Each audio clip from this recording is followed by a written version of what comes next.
Hey guys, this is Nick Pritchard with the Mob Tales. Hope you guys are doing well. Um, I'm coming to you live today. It's just me. So, like we first started the shows was just myself. And today I'm going to talk about wise guys that own and run restaurants and even cook at some of them. I know some of this has been spoken before, but this is going to be a little bit different. It's just slightly. Um, the places I'm going to be mentioning are places like Parkside in Corona, Queens, Taormina in Manhattan, Cafe Palermo in Manhattan, Tally's Restaurant in Brooklyn, other places like Joey's Cheesesteak, Joey's Cheesesteak rather, in Philly, and a new place that's going to be opening up soon, but there's no title name for the place yet. And I'm going to start with that guy first. Name is Peter Pellegrino, Peter Pasta, they call him, from the Bonanno family. He's an interesting character. He's a guy that was actually on a TV show for that chef. I forgot his name off the top of my head right now. Famous chef, guy with the blonde, crazy hair. He was on his show, believe it or not. So here's a wise guy, active as far as I can tell, that not only was on TV for a show, but he's promoting his own restaurant, which I believe he also works in or helps with the cooking or the menus. I mean, the food rather. So it's a pretty interesting character, Peter Pellegrino, Peter Pasta. Story came out about him in Cosa Nostra News, which is my good friend Eddie's blog. You guys should check it out. Pretty cool. Another one that's pretty current is somebody that a lot of people have heard about pretty much recently, Joey Skinny Merlino. Now, Joey Skinny Merlino was a, so to speak, boss of the Philly mob long after John Stanfa, Nicky Scarfo, and all them, were put away, and Skinny took over the Philadelphia crew. Right now, from what I understand, Joe Gambi, I believe, is running it. But Skinny kind of walked away from the mob, kind of stepped away, which is unheard of. And he has currently have his own show. He's got his own podcast, believe it or not, called The Skinny, I believe it's called. And he opened a new restaurant in Philly called Joey's Cheesesteak, which Philadelphia is very famous for Philly cheesesteaks. So he's a guy who is, nobody really understands how he's doing what he's doing and hasn't got, whacked yet, being that he's never testified, never took any kind of, I forgot the term right now, where he can do whatever he wants, and not get pinched by the feds. I'm sure he's still being looked at. It's kind of strange how a guy like him not only has his own show, but is opening his own restaurant, which actually caught fire not too long ago, which is a bit suspicious in my opinion. So, the Philly mob is not kind of like what it used to be, like in New York. It's not. It's trying to build again, but I don't think it's getting there. So that's an interesting theory. Add a footnote that a known boss is running his own show, podcast, and his own restaurant. Whether Joey Merlino's active is hard to even say, because he never, like I said earlier, never stepped away from the mob. Never said, "Oh, I'm not going to be involved anymore." He never ratted on anybody. He's got no immunity, as far as I know. So I don't know how he's doing what he's doing. It's pretty interesting. Another restaurant is called Tally's Restaurant, which was run by the underboss of the Gambino family many, many years ago, which was Sammy Gravano, who ratted out on John Gotti. Tally's Restaurant was his hangout, which was in Brooklyn. Most of these that place has changed. Currently, I believe it's another restaurant. Then there's another one Oh, we all know the story about Sammy Gravano, so Sammy the Bull. So I'm not going to really elaborate too much on him because we all know what he did. And he runs his own podcast too, which is the new thing now. All wise guys got podcasts. It's pretty funny. The mob became, all these guys think they're celebrities. Meantime, they forget that they're lifelong criminals. It's pretty ironic twist where these guys think they're celebrities. It's pretty funny. The late Tony Federici, Tough Tony, who was from the Genovese crew, used to run a place called Parkside in Corona, which I visited many times. And I met Tony once or twice. Really nice guy. When I attended his funeral as well, which wasn't too long ago. And there was a guy that used to hang out there a lot that was close with Anthony Federici. His name was Tony Napoli, which was Jimmy Knapp's son. And I used to hang out with Tony Knapp there every now and then. And Tony Knapp was a pretty interesting character, a really cool guy. He put out his own book, not a podcast, but a book, which is a story about his father and him and how he grew up around the mob and how he butted heads with his father, Jimmy Knapp, who Jimmy Knapp was a big-time captain in the Genovese family, very well respected. Tony was a little bit different than his dad.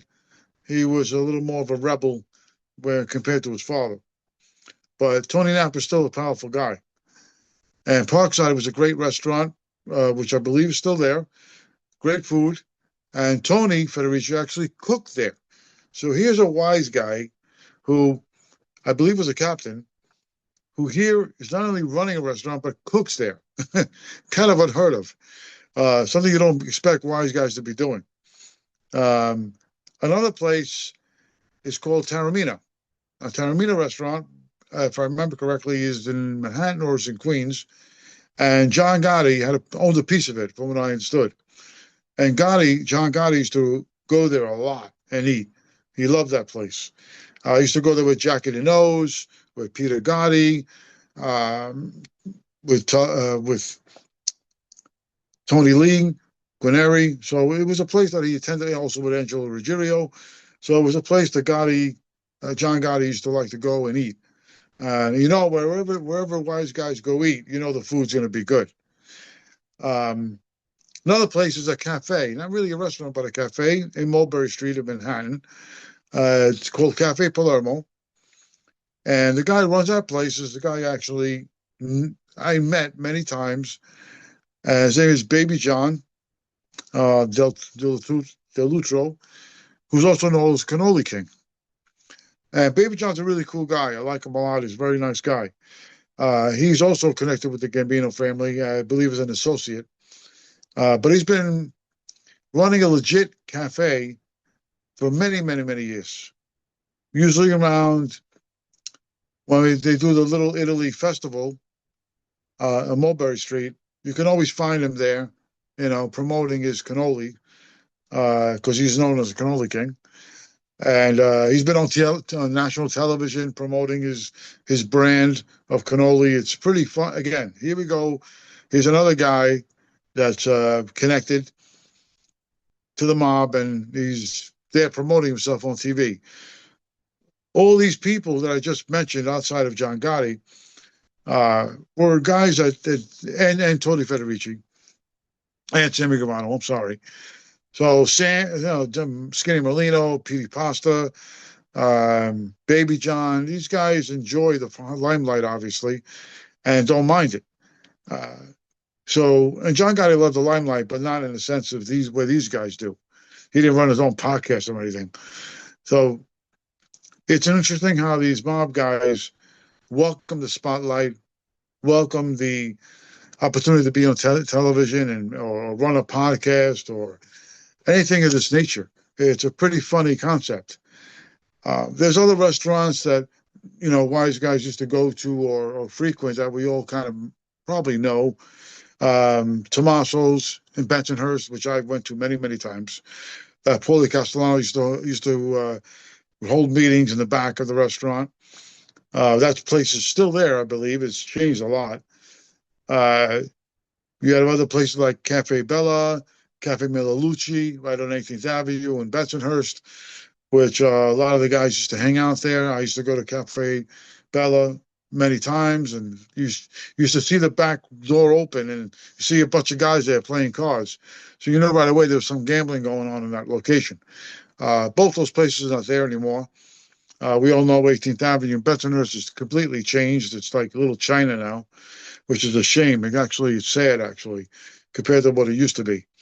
Then you got places in Astoria like the Grecian Gardens, which Spiro Valenzis, who was the alleged head of the Greek mob in Astoria, who I knew personally and visited in prison, who was a really cool guy. I really liked him and respect him. God may rest in peace. Grecian Gardens was also a restaurant, and which the Greek guys used to run. The Greek wise guys used to run there, and they also had a gambling den going on there as well. So you got the Greeks doing the same kind of deal, as well as the Albanians up in the Bronx. So it's interesting how these. I mean, when it comes to Spiro, the Greek, he never welcomed the spotlight. Only one time he gave an interview for the Daily News. I believe it was Jerry Capisi, when he was framed for a murder he didn't commit, and which he spent a life term in prison where he died. He offered an interview, and technically the interview he did was really trying to exonerate himself that he was not involved in the murder of Sammy Nallo that was killed in a travel agency in 1981, I believe it is. So that's a unfortunate incident for Spiro, but he did run his business through the Grecian Gardens, which was a restaurant. Other places like social clubs, we all know that wise guys ran social clubs, but all the places I've mentioned are wise guys that were active in running places like this, like Tony Federici and Baby John, or Sammy Gravano with Tallies, or Skinny Merlino with Joey's Cheesesteak. So it's pretty interesting. The concept of our story is how wise guys who are still active are either cooks in restaurants or actually run restaurants. It's a pretty interesting concept and theory that never would have happened back in the day. There's also one place I forgot to mention, which is also on Mulberry Street, which is called Casabella Restaurant, which was run by the Gallos. And I believe it was Albert Gallo who was running it. I think his nephew, runs the place now. So again, here's wise guys running restaurants out in the open. So interesting concept. So guys, please check us out again next week. Hopefully we'll have a guest, most likely, and probably the following week as well. And we'll announce it when the time comes. So please like, share, subscribe, comment, do all those fun things.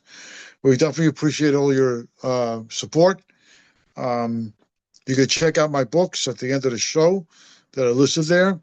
Christmas is coming up. I know it's kind of short time span, that is, but if anybody's interested in any of my books as a nice Christmas gift, hit me up, Nick Christophers 50@gmail.com for any signed copies, or you can just pick them up right off of Amazon. Thank you, guys. Please like, share, and subscribe. See you guys soon.